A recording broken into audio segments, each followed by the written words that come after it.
Então, a nossa perícope para esse dia de hoje, na verdade, não é a perícope para hoje, mas é do domingo de Páscoa. Vocês devem estar sabendo a essa altura que estamos lendo o Evangelho de Marcos, nessa série B, da série trienal.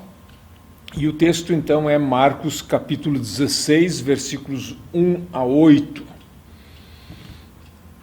É o tradicional Evangelho da Páscoa. E o texto do Antigo Testamento que nós não vamos abordar nesse momento é Isaías 25, 6 a 9. Um texto que, ao menos na maneira como está disposto aqui na Bíblia, na linguagem de hoje, não é um texto poético, mas enfim, um texto que rima, de certa forma, com o Evangelho da Páscoa, da ressurreição, porque não há nada semelhante ao que aconteceu naquela manhã de domingo em toda a Bíblia, principalmente não no Antigo Testamento. Então é, de certa forma, um desafio encontrar textos do Antigo Testamento que rimam tematicamente com o texto da Páscoa. Nesse texto de Isaías 25, 6 a 9, há a promessa de um banquete para todos os povos. Eu acho que isso tem muito de poético aqui também, né? Na medida em que se anuncia ou se fala da salvação como um banquete com as melhores comidas e os vinhos mais finos. Deus acabará com a nuvem de tristeza e de choro que cobre todas as nações. E aí está o ponto no versículo 8, o Senhor Deus acabará para sempre com a morte. Então, acabar com a morte é promover a vida, especialmente possível a partir da Páscoa. Nosso objetivo é ler o texto grego, né, para recapitularmos, ou reavivarmos, ou mantermos vivo o texto grego. Nem sempre a gente lê tudo. Então vamos diretamente ao texto de Marcos 16, 1 a 8, é um texto relativamente breve aqui no Novo Testamento, e tem as suas peculiaridades, como os textos bíblicos de modo geral têm. Não vou entrar numa discussão dos paralelos, isso nos levaria muito longe. O texto começa com um E. Isso é tão normal em Marcos que a gente nem estranha. As traduções, obviamente, minimizam isso um pouco, mas o versículo 1 começa com um Kai, E, depois o versículo 5, que é um próximo parágrafo, começa com um Kai, que é um e depois o versículo 8, que é o versículo final, começa com um Kai, que é um E. Alguém já disse que todas as perícopes em Marcos começam com Kai. É uma característica, segundo alguns, de um estilo popular. E a gente, quando conta uma história, ou vai contando uma história, e daí, né, sempre usando essa fórmula para sinalizar que a conversa continua. Estão envolvidas aqui também as mulheres. E na medida em que estão envolvidas as mulheres, nós temos formas verbais, no caso, formas de particípio, que são femininas, o que não é muito comum de se encontrar em toda a Bíblia, né? As formas femininas, elas são mais raras, e aqui então, por termos Maria Madalena, Maria, a mãe de Tiago e Salomé, que estão em atividade, tudo que é descrito através de um particípio vai ser colocado na forma feminina. Começa no versículo 1 com uma construção típica do grego, que é esse genitivo absoluto. É uma construção, eu não sei com que raridade aparece em Marcos, mas é de um estilo grego mais rebuscado, mais refinado. Kai diagenomeno tu sabato. O sujeito é o sábado e o diagenomeno é a ação verbal, quer dizer, o sábado tendo passado. E esse verbo diaginomai, que indica a ação de passar, é um verbo raro no Novo Testamento. Ele aparece só 3 vezes, aqui e 2 vezes no livro de Atos. Atos é um estilo literário elevado no Novo Testamento. Isso significa que, de vez em quando, como no caso aqui, aparece no Evangelho de Marcos, que é tido como um evangelho popular, um termo bem erudito, um termo raro, especialmente por causa do prefixo preposicional, que é esse dia. O verbo ginomai é muito frequente, mas o dia ginomai é um verbo raro. Então, passado o sábado, o descanso, Maria Magdalene, Maria Madalena, Maria de Jacó, aliás, de Jacó não, está no grego que está colocado Jacobo, né? É do Tiago, e Salomé. As pessoas não tinham sobrenome, então é a Maria de Magdala, a Maria do Tiago, né? Do Jacobos, e a Salomé. Essa não tem sobrenome. Mas então, enfim, as pessoas tinham um sobrenome de onde elas vinham, ou então filho ou filha de quem. É tão comum na Bíblia hebraica o Abner, filho de Ner. Quase a gente dá vontade de a gente colocar Abner ben Ner, né? Uma coisa assim, que esse é, na verdade, o sobrenome dele, e não simplesmente um filho de alguém. Mas, seja como for, eles usavam isso dessa maneira. Ou de onde vinha a pessoa, ou então de quem ela era mãe, pai ou filho. Essa relação expressa por aquele genitivo ali, Jacobo, nem sempre está clara, mas aqui se deduz que ela é a mãe do Tiago. Então o que elas fizeram? Elas compraram aromata. Esse é o termo grego, para nós, aromas, perfumes, para quê? Para que eltusai, e aí está o primeiro particípio feminino, para que indo aleipsosin, para que ungissem a ele, aleipsosin. Essas formas depois da conjunção rina, elas sempre estão colocadas no modo subjuntivo. E aquele osin ali, aquele ômega, indica que é um modo subjuntivo. Então elas foram para perfumá-lo, quer dizer, eles foram levando o perfume para aplicar nele. Não se diz aqui no corpo, mas se diz nele. Ele. Versículo 2, então, dá continuidade. Kailian proite miaton sabaton erchonta epitom nemeion anateilantos tu helio. E bastante ou muito cedo, no primeiro da semana, quer dizer, obviamente tendo passado o sábado, o próximo dia vai ser o primeiro dia da semana. Essa é uma expressão, uma maneira grega de dizer semana. Eles colocam sábado no plural. Literalmente, no primeiro, fica subentendido do primeiro dia, né? Dia em grego é feminino, então miá é a forma feminina do reis miahen. Forma feminina, fica subentendido no primeiro dia dos sábados, não, no primeiro dia da semana. Elas chegam, é um presente histórico, é narrado como se estivesse no presente, só que a gente traduz em geral pelo passado, pelo pretérito. Elas chegam ou chegaram no sepulcro. E aí agora vem outro genitivo absoluto, anateilantos tu helio. De novo, o sujeito está colocado no caso genitivo, o que é perfeitamente gramatical em grego, numa construção assim. O sol, anateilantos, o sol se levantando, o sol se erguendo. Em grego, oriente é anatolê, é o levante, é onde o sol se ergue. Então aqui a ideia é de que o sol estava se erguendo, embora seja um particípio auristo que alguém poderia insistir em traduzir depois que o sol se levantou. Mas provavelmente, como era bastante cedo na manhã, seria no momento em que o sol estava raiando. E no versículo 13, então, prossegue a história. E diziam umas às outras, diziam entre si, Essa era a conversa delas. Tis apocalissei heminton liton ectestiras tum nemei. Uma pergunta.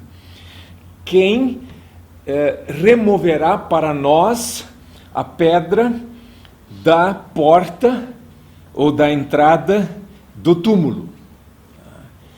O termo, o verbo usado não diz diretamente que é rolar a pedra, simplesmente é remover. O verbo é usado no Antigo Testamento para, por exemplo, remover a tampa em cima de um poço. Isso não significa em si rolar.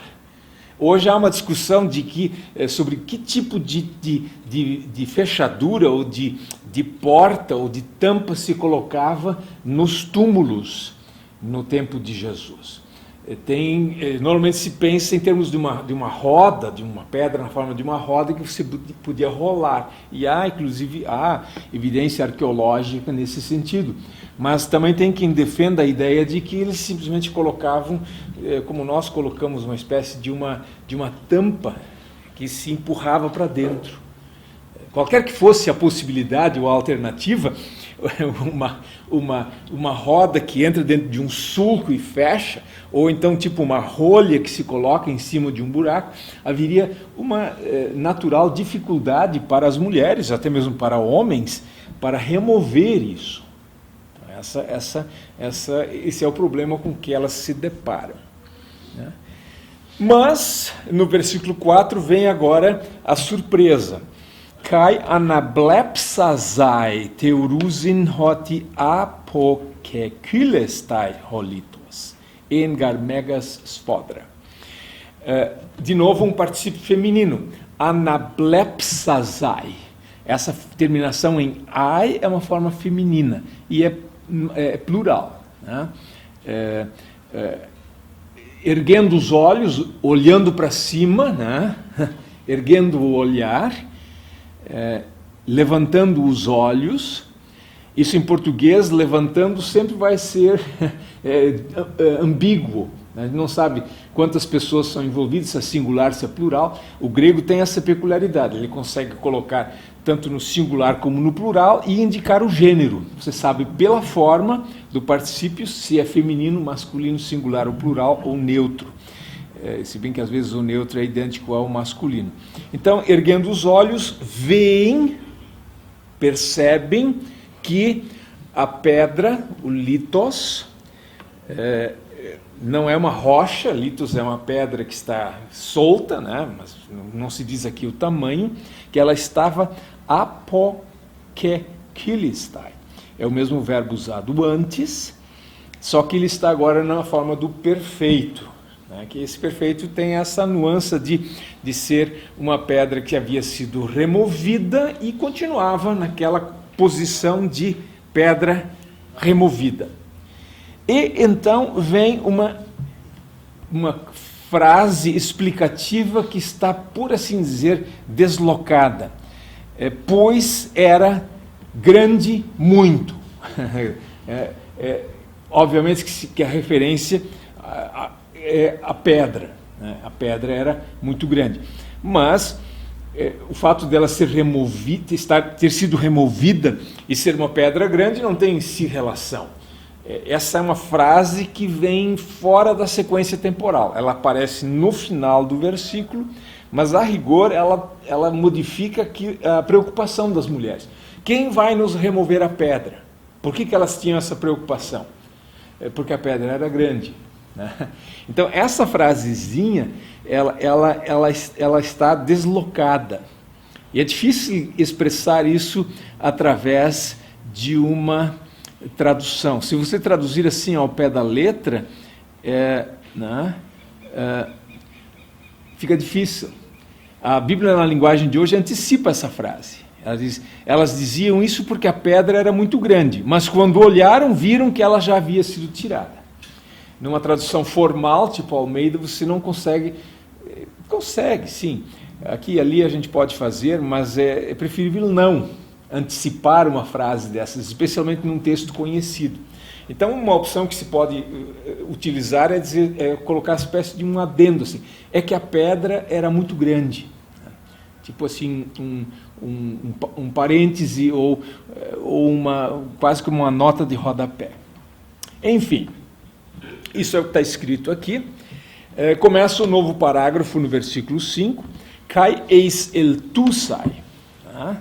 Nós já tivemos no começo uma forma parecida com isso, né? que elas estavam, que elas queriam ir e, né, fazer esse ato de perfumar o corpo de Jesus. Aqui elas entram.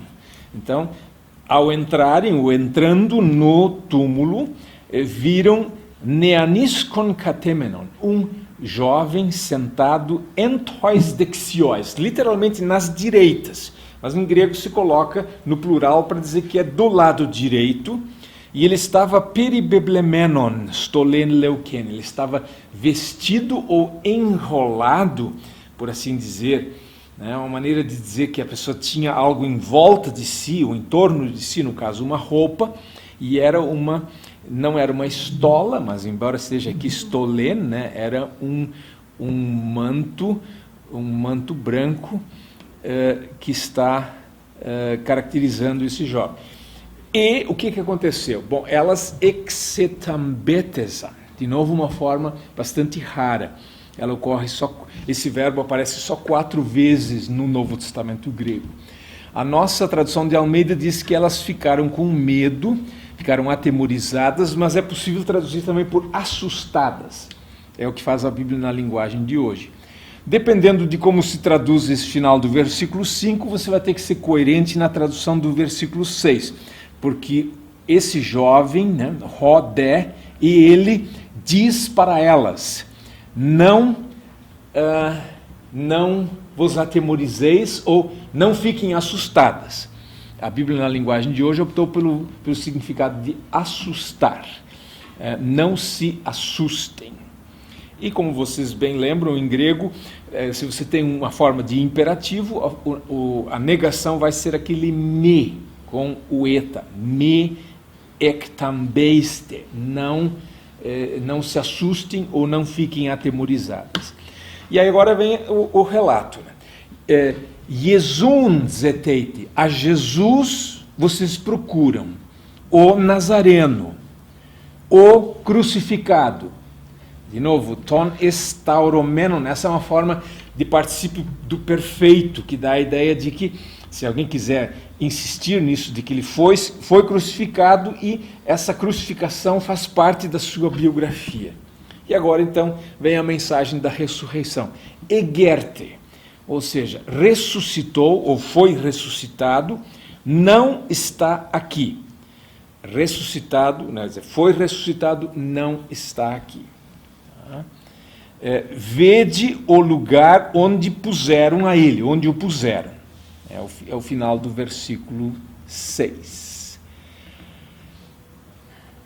Lembrando que o fato de ele não estar ali não é a mensagem da ressurreição. Quer dizer, não dá para fazer um banner dizendo assim, ele não está aqui. Você precisa dizer, ressuscitou, ele não está aqui. Ou, ele não está aqui, ressuscitou. Esta é a mensagem da ressurreição. E agora prossegue, versículo 7. Mas, hipagete eipate, 2 imperativos. Vão e digam aos discípulos dele e a Pedro. Então, o pessoal sempre pergunta por que há um destaque especial para Pedro, mas e aí se poderia dizer, esse é o Evangelho, são as memórias de Pedro, né, Marcos, mas enfim, há um destaque especial para Pedro, Roti proage, que ele vai adiante de vocês para a Galileia. Ali vocês o verão, conforme ele disse a vocês, como ele havia falado. Então é óbvio que isso é um eco de 14:28, onde Jesus diz que ele faria isso, é isso que o texto diz.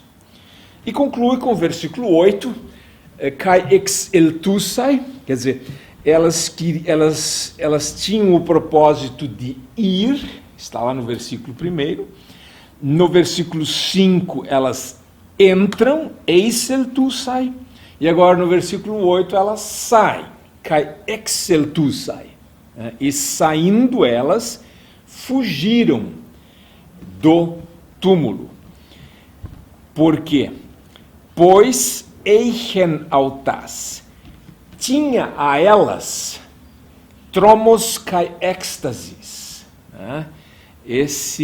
essa ideia de tremor, e espanto, né? Uma coisa assim totalmente, elas ficaram extremamente apavoradas e tremendo. O sujeito dessa ação é o tromos e êxtasis, quer dizer, o tremor, o temor e o tremor, essa sensação de espanto, de total sensação de não saber o que fazer, isso tinha a elas, ou seja, tinha tomado conta delas. Nós traduzimos normalmente, quer dizer, elas estavam apavoradas, mas o texto grego diz que esse pavor tinha tomado conta delas. E aí conclui o Evangelho da seguinte forma: e a ninguém, o deni, é uma forma do dativo, né? O deis, o deni, não a nenhum, né? Ou a ninguém, nada disseram. Efobuntogar, temiam, pois temiam. A nossa Bíblia de Almeida coloca esse de medo, nada disseram a ninguém. E com isso, a questão do medo não aparece no final da frase. A Bíblia, na linguagem de hoje, coloca e não contaram nada a ninguém porque estavam com muito medo. E essa é, então, no português, a última palavra, mas no grego não é nem a palavra medo, mas é a palavrinha, a pequena conjunção gar, efobuntogar. Temiam, pois. E alguém diz, não, um texto não pode terminar com essa palavrinha, mas a verdade é que existem discursos, existem textos em grego que terminam com essa conjunção. É um detalhe de estilo, quer dizer, é possível terminar um texto grego dessa forma. Por que se faz essa discussão? Essa discussão existe porque esse parece um final abrupto, né, de Marcos. E há toda uma discussão se Marcos termina aqui ou não, e obviamente as nossas Bíblias conhecem um final longo, né, de 9 a 20, que é né, aqui na Bíblia, na linguagem de hoje, teve-se a coragem de colocar entre colchetes, na rigor teria que estar entre colchetes nas Bíblias, pela questão textual, por não estar nos mais antigos e melhores manuscritos, mas é um texto muito discutido e debatido, então às vezes é preferível não alertar os gansos ou não criar polêmica. E existe, é claro, um final mais breve que está caracterizado aí no Novo Testamento grego e está traduzido aqui na Bíblia de Estudo da NTLH. É um final breve que alguns manuscritos trazem e que tem muito digamos assim, de grego para ser um texto do Evangelho. Escute uma vez como diz: as mulheres foram até Pedro e seus companheiros e fizeram um relatório resumido de tudo o que o moço tinha dito a elas. Depois disso, o próprio Jesus os enviou para anunciarem ao mundo inteiro a sagrada mensagem a respeito da salvação eterna, mensagem que permanece para sempre. Amém. Então é um final até com um amém litúrgico, esse aqui, se bem que em alguns manuscritos o amém não esteja presente. Então, no grego, aftarton kerygma, o kerygma incorruptível e eterno, o da eterna salvação. Isso tudo soa, esse final evidentemente não tem chance nenhuma de ser autêntico, né? Mas enfim, não é no dia da Páscoa de falar sobre o final de Marcos, não é esse o nosso assunto, mas o interessante nessa discussão é que nesse final de Marcos não existe a proclamação da Páscoa, mas não existe manifestação de Jesus e não existe anúncio da Páscoa. Você vê, quer dizer, da parte das mulheres. Pelo contrário, elas não disseram nada a ninguém. E de medo não disseram nada a ninguém. Elas fugiram. Não há nenhuma manifestação de Jesus, porque a rigor, a ressurreição de Jesus ninguém presenciou. O que as pessoas presenciaram ou tiveram foram as manifestações do Cristo ressuscitado. Isso é o que eles puderam testemunhar.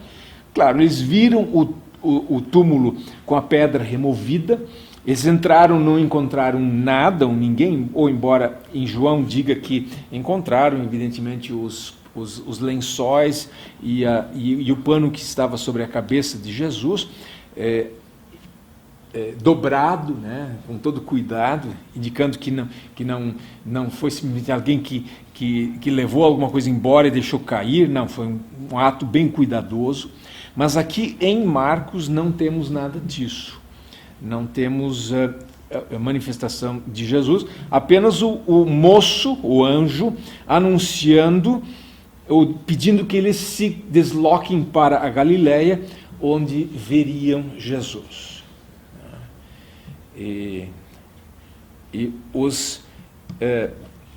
O anjo pede que elas digam aos discípulos dele e a Pedro, mas elas nada dizem a ninguém. Então os exegetas, o pessoal que estuda o Evangelho de Marcos, eles têm toda uma teoria sobre isso. E hoje, em geral, se aceita que o final de Marcos é esse mesmo. Qual é a teoria? Como os discípulos de Jesus, especialmente no Evangelho de Marcos, têm uma atitude ou uma postura de não compreensão das coisas, né? Os discípulos são, em geral, obtusos, eles não compreendem o que se passa, eles levam tempo para entender. E em Marcos, mais ainda do que em qualquer outro dos evangelhos.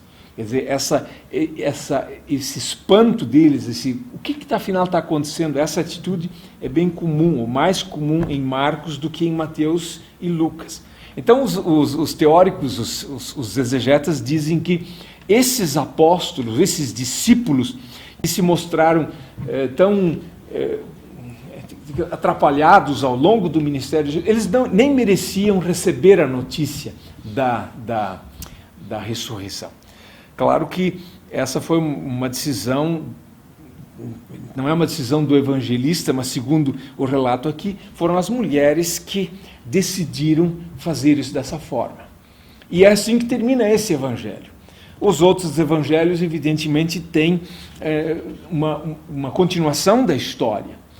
E esse final mais longo é também visto como se ele não é autêntico, o original, como uma tentativa, bem sucedida nesse caso, dos copistas ou de teólogos da Igreja Antiga de dar um final feliz à história. Porque sem manifestação do Cristo ressuscitado e sem um anúncio por parte das testemunhas de que ele ressuscitou, de certa forma não existe Páscoa. Seja como for, é um evangelho de Páscoa diferente. A gente deve notar o que está nele, mas precisa também notar o que não está e respeitar a singularidade do texto. E o domingo da Páscoa é o domingo dos domingos. Não seríamos quem somos e não haveria história cristã sem a Páscoa, sem esse acontecimento. E como alguém já disse, você pode, ao longo de todo o ano, driblar o assim chamado sobrenatural, aquilo que você não consegue explicar, o milagroso, aquilo que só se explica com a ação de Deus. Você pode falar de vários temas, ou pode, enfim, fugir de tudo isso o ano todo, mas quando chega a Páscoa você não tem escolha. A menos que você vá falar do coelhinho. Aí você pode driblar esse texto. Mas esse aqui é um texto que nos coloca a Páscoa, a ressurreição, que é um acontecimento escatológico. Ele não acontece dentro dos limites da nossa história. Ele se dá ali onde a nossa história termina e começa a outra história, ou começa a realidade do reino de Deus. É, por assim dizer, um acontecimento limítrofe. Não há pessoas ressuscitando todos os dias. Na verdade, o único que ressuscitou é Jesus. E por isso, esse acontecimento dele, que para nós está previsto para o fim dos tempos, o dele já aconteceu. E nesse sentido, o que é do final da história irrompeu dentro da nossa história. E por isso é tão diferente, é tão desconcertante para nós. E as pessoas tendem a evitar e falam da Páscoa em outros sentidos e dando à Páscoa outros significados. Mas Páscoa, a rigor, é isso. Ele ressuscitou, não está aqui, ou seja, não estava lá no túmulo, mas ele está aqui. Quer dizer, nós não podemos hoje também enfatizar, ele não está aqui, não, ele está. E ele só está, Cristo está presente porque ressuscitou. Se não tivesse ressuscitado, não poderia estar conosco em sua palavra e nos sacramentos. Então, esse é um desafio, pregar esse texto, até por ser um texto conhecido, um texto assim chamado batido, mas é preciso sempre de novo trazer essa mensagem, se não em todos os domingos, então no domingo dos domingos, que é o domingo da Páscoa. E a todos, uma feliz Páscoa.